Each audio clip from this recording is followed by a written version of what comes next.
जय श्री कृष्णा मित्रों, राधे राधे। आज की इस वीडियो में आप श्रीमद् देवी भागवत महापुराण के चतुर्थ स्कंद के प्रथम अध्याय की परम पावन कथा को सुनेंगे। मित्रों, आज के इस वीडियो में आप जानेंगे कि भगवान श्री कृष्ण के माता पिता देवकी और अर्षदेव किस कर्म के कारण उन्हें कारागार की सजा मिली तथा किस कर्म के कारण उनके 6 पुत्र कंस के हाथों से मारे गए, तथा साथ ही आप ये भी जानेंगे कि देवराज इंद्र ने ऐसा कौन सा क्रूर कर्म किया जिसके कारण उन्हें वह श्राप मिला, तथा दिति और अदिति की परम पावन कथा भी साथ में सुनेंगे। 49 मरुदगण की उत्पत्ति कैसे हुई वह भी आप इस कथा में जानेंगे। तो चलिए एक बार प्रेम से मस्त आदि शक्ति के चरणों को प्रणाम करते हुए एवं उनके परम पावन स्वरूप का ध्यान करते हुए आज की ये परम पावन कथा को सुनते हैं। तो मित्रों, यदि इसके पहले अध्यायों की कथा आपने नहीं सुना तो अवश्य जाकर सुनिए। हमारे चैनल पर प्रथम स्कंद से लेकर तृतीय स्कंद तक की सारी कथाएं अपलोडेड हैं। तो एक बार प्रेम से बोलिए जय माता दी। श्री वेद व्यास जी कहते हैं कि हे राजन, अब मैं तुम्हें देवकी और वसुदेव के पूर्व जन्म का वृत्तांत कहता हूँ, यथार्थ रूप से सुनो। देवकी, वसुदेव और रोहिणी के पूर्व जन्म का वृत्तांत यथावत सुनो। एक बार महर्षि कश्यप यज्ञ कार्य के लिए वरुण देव की गौ को लेकर आए।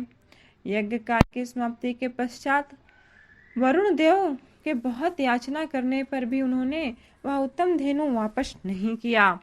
तत्पश्चात खिन्न होकर वरुण देव ने जगत के स्वामी ब्रह्मा जी के पास गए और उन्होंने उन्हें प्रणाम करके विनम्रता पूर्वक अपना दुख उनसे कहा। श्री वरुण देव जी कहते हैं कि हे महाभाग, मैं क्या करूं? वह अभिमानी कश्यप मेरी गौ को वापस नहीं कर रहा है, अतएव मैंने उसे क्रोध होकर श्राप दे दिया कि हे मुनि, अब तुम मानव योनि में जन्म लेकर गोपालक हो जाओ और तुम्हारी दोनों पत्नियां भी मानव योनि में उत्पन्न होकर अत्यंत दुख सहेंगी। मेरी गाय के बछड़े माता से विमुक्त होकर अत्यंत दुखित हैं और रो रहे हैं, अतः पृथ्वी लोक में जन्म लेने पर यह अदिति भी मृतवत्सा होगी, इसे भी कारागार में रहना पड़ेगा, उससे भी ज्यादा इसे महान कष्ट भोगना होगा।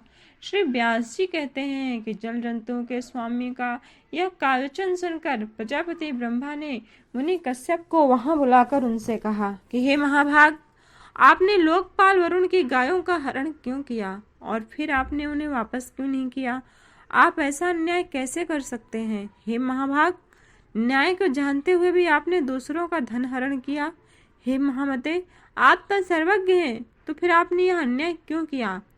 अहो, लोक की भी ऐसी महिमा है जो कि बड़े से बड़े महान ऋषियों को भी नहीं छोड़ रहा है।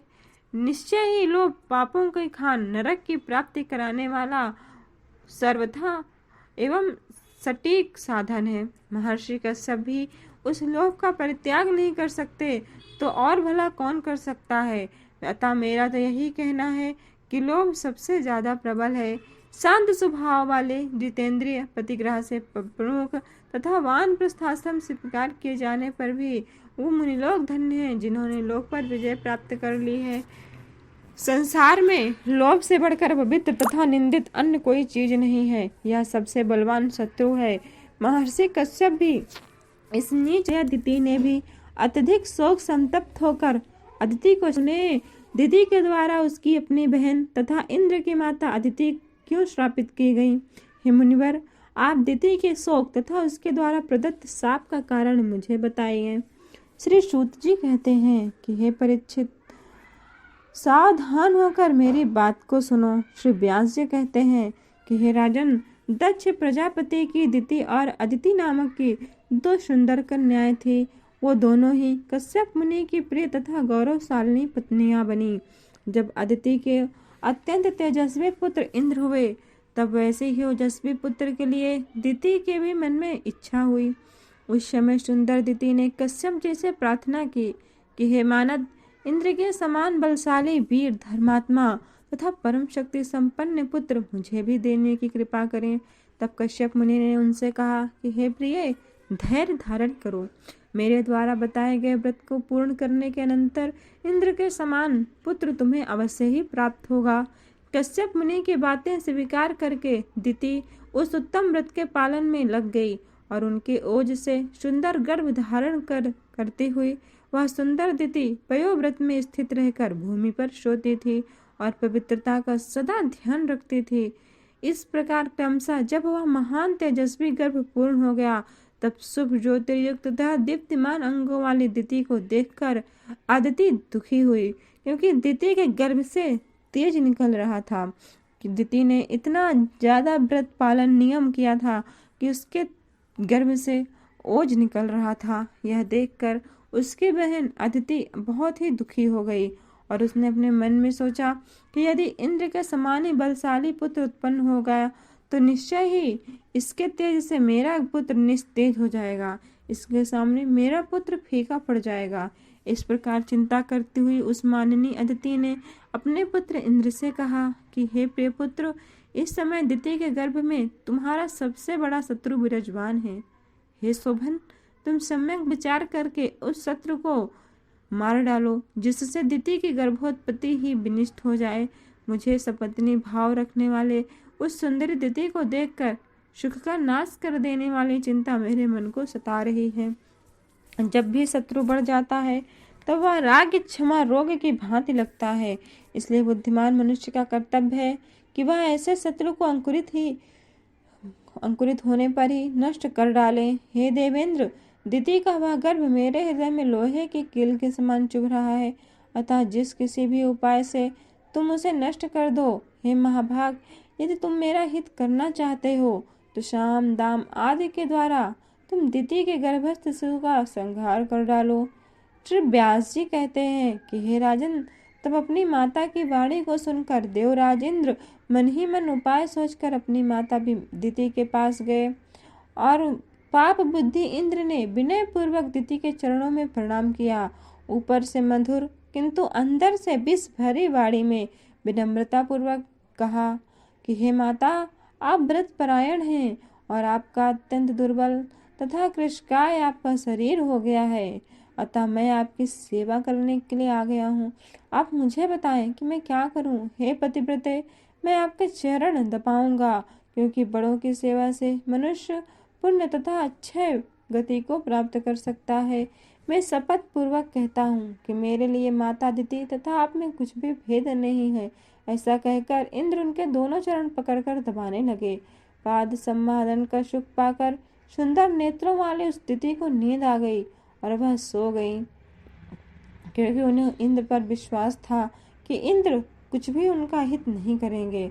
दिति को नींद के वशीभूत देखकर इंद्र अपना अत्यंत सूक्ष्म रूप बनाकर हाथ में शस्त्र लेकर बड़ी सावधानी के साथ दिति के शरीर में प्रवेश कर गए और इस प्रकार योग बल द्वारा दिति के उदर में शीघ्र प्रविष्ट होकर इंद्र ने अपने वज्र से उनके गर्भ के 7 टुकड़े कर डाले। उस समय वज्राघात से दुखित हो गर्भस्थ शिशु रुदन करने लगा। तब इंद्र ने धीरे से कहा कि माँ रुद, मतलब मत रो। तत्पश्चात इंद्र ने उन पुनः 7 टुकड़ों के 7 खंड कर डाले। हे राजन, वही टुकड़े आगे चलकर 49 मरुदगण के रूप में प्रकट हुए। श्री रामचरितमानस में तुलसीदास जी ने भी इन 49 मरुदगण की चर्चा किया है। जब श्री हनुमान जी ने लंका दहन किया था तो हनुमान जी कहते हैं कि चले मरुद 49, मतलब हनुमान जी ऐसे चल रहे हैं जैसे 49 मरुदगण। उस छली द्वारा इंद्र द्वारा अपने गर्भ को वैसा किया गया जानकर सुंदर दांतों वाली वह दिति जाग गई और अत्यंत दुखी होकर क्रोध करने लगी। यह सब मेरे बहन अदिति द्वारा किया गया है, ऐसा जानकर सत्यव्रत परायण दिति ने कुपित होकर अदिति और इंद्र दोनों को श्राप दे दिया और कहा कि हे इंद्र, जिस प्रकार तुम्हारे पुत्र ने इंद्र ने छल पूर्वक मेरे गर्भ को छिन्न भिन्न कर डाला है, उसी प्रकार उसका त्रिभुवन का राज्य शीघ्र ही नष्ट हो जाए। जिस प्रकार पापनी अदिति ने गुप्त पाप के द्वारा मेरा गर्भ गिराया है और मेरे गर्भ को नष्ट करवा डाला है, उसी प्रकार उसका पुत्र भी क्रमशः उत्पन्न होते ही नष्ट हो जाएंगे और वह पुत्र शोक से अत्यंत चिंतित होकर कारागार में वास करेगी। अन्य जन्म भी इसकी संतानें इसी प्रकार मर जाया करेंगी। श्री वेद व्यास जी कहते हैं कि इस प्रकार मरीचि पुत्र कश्यप ने दिति प्रदत्त शाप को सुनकर उसे सांत्वना देते हुए प्रेम पूर्वक कहा कि हे कल्याणी, तुम क्रोध मत करो, तुम्हारे पुत्र बड़े ही बलवान होंगे। वो सब 49 मरुद देवता होंगे जो इंद्र के मित्र बनेंगे। ये सुंदरी 28वें द्वापर युग में तुम्हारा शाप सफल होगा। उस समय अदिति मनुष्य योनि में जन्म लेकर अपने किए हुए कर्म का फल भोगेगी। इसी प्रकार दुखित वरुण ने भी उसे शाप दिया है कि इन दोनों शापों के संयोग से यह अदिति मनुष्य योनि में उत्पन्न होगी। श्री वेद व्यास जी कहते हैं कि इस प्रकार पति कश्यप के आश्वासन देने पर अदिति संतुष्ट हो गई और वह पुनः कोई अप्रिय वाणी नहीं बोली। हे राजन, इस प्रकार मैंने आपको अदिति के पूर्व शाप का कारण बताया। हे निपश्रेष्ठ, वही अदिति अपने अंश से देवकी के रूप में उत्पन्न हुई